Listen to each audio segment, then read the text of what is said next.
Hey everyone, and welcome to today's Explainer. Today we're settling one of the absolute oldest debates in home design and architecture. We're looking at a literal tale of two incredible stones, marble versus travertine. If you're planning a major home upgrade, you know that choosing between these two ancient calcium carbonate-based materials isn't just about picking a pretty color, right? It's really about finding the exact right fit for your specific lifestyle and your environment. And well, this brilliantly illustrates exactly what's at stake here. Natural stone has been the absolute gold standard for prestige for millennia. Think about it. When you choose marble, you're quite literally following in the footsteps of the artisans who crafted the ethereal, lasting beauty of the Taj Mahal. But on the flip side, selecting travertine connects your home directly to the rugged, everlasting strength of the Roman Colosseum. By anchoring these two prestigious stones to their legendary historical uses, it really sets the stakes for this kind of home upgrade. You aren't just choosing a floor, you're choosing a legacy. To help you make that monumental choice, here's our roadmap. We're going to cover the origins of the stones, aesthetics and finishes, performance and safety, best home applications, and finally, maintenance and cost. Let's jump right in. All right, Section 1, Origins of the Stones. Basically, their geological DNA. Let's start with marble. The secret to its identity is that it's a metamorphic rock. It actually starts out its life as just plain old limestone. But then over millions of years, tectonic activity subjects it to this intense, mind-boggling heat and crushing pressure. This extreme metamorphic process causes the minerals inside to completely recrystallize. That incredible pressure is exactly what creates those iconic, flowing veins that marble is famous for, and it results in a highly dense, tightly interlocked material.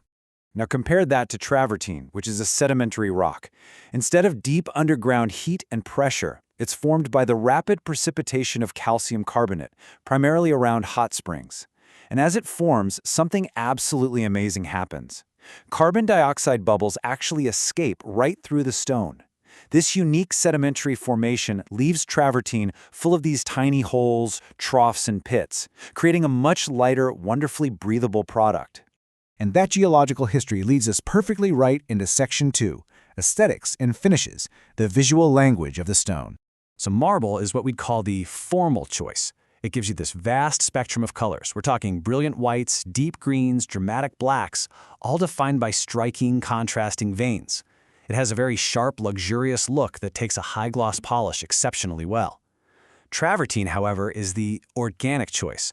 It offers a very warm, earthy palette. Think beige, tan, walnut, and silver blue. It has a wonderfully rustic, textured appearance that practically screams relaxed Mediterranean appeal. But hey, the raw stone is only half the story, right? The surface finishes change the whole shebang.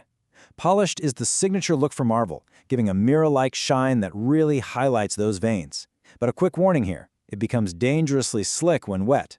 Actually, scratch that, it becomes a literal ice rink when wet. Honed provides a smooth, matte finish that's much more scratch-resistant.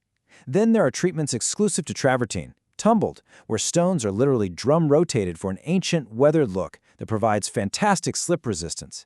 And because travertine is naturally porous, you can choose to have it filled with color-match resin for smoothness or just left completely unfilled for that raw, organic texture. Okay, moving on to Section 3, Performance and Safety. Welcome to the stress test. Now, what's really interesting about this is the density. Marble sits at 2.71 grams per cubic centimeter, while travertine is slightly lower at 2.52. Now, both are quite durable. On the Mohs hardness scale, marble is a 3 to 5 and travertine is a 3 to 4. But marble's higher density from that intense metamorphic birth gives it a slight structural edge when we're talking about high-traffic indoor flooring. But let's take these stones outside for what I like to call the barefoot test. Travertine is a heat-reflective stone. Even on a blistering 100-degree Fahrenheit day, those little carbon dioxide air pockets we discovered earlier, they prevent solar heat absorption. It stays incredibly comfortable and cool on bare feet. Marble, on the other hand, absorbs heat. So while polished marble can become dangerously slick when wet and blisteringly hot in the summer sun, travertine remains incredibly safe and comfortable outdoors. It's a real game changer for a patio. Knowing how they perform naturally leads us into Section 4, Best Home Applications, Perfect Placement. For indoor sophistication, marble provides the ultimate wow factor. We're talking grand entryways, stunning bathroom wall cladding, luxury fireplaces, the works. But for outdoor resilience, Travertine is your definitive workhorse. It's built for pool decks, garden walkways, and unshaded patios. A quick tip though, if you are using Travertine near a saltwater pool, you absolutely must use a special saltwater-resistant sealer. And for indoor bathrooms, honed Travertine is vastly safer for wet floors than polished marble. Then we have the kitchen challenge. Marble is a classic, deeply loved choice for countertops, especially for bakers, because the stone remains naturally cold to the touch. But be warned, it requires annual professional sealing and is super prone to dull spots called etching. Travertine, however, should rarely, if ever, be used for primary countertops.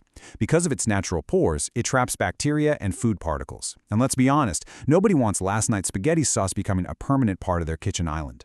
It does, however, make an absolutely gorgeous, warm, textured backsplash where it totally avoids heavy wear. So, here's our ultimate cheat sheet summarizing the epic battle we've covered so far. We've got Travertine's hot spring origins versus Marble's recrystallized limestone. You can weigh the rustic versus luxurious style, the heat reflection versus absorption, the slip resistance, and the optimal locations for each. Keep these profiles in mind because it perfectly sets up our final and perhaps most important category. Let's see how all this builds into our final section. Section 5, Maintenance and Cost, Budgeting Your Stone.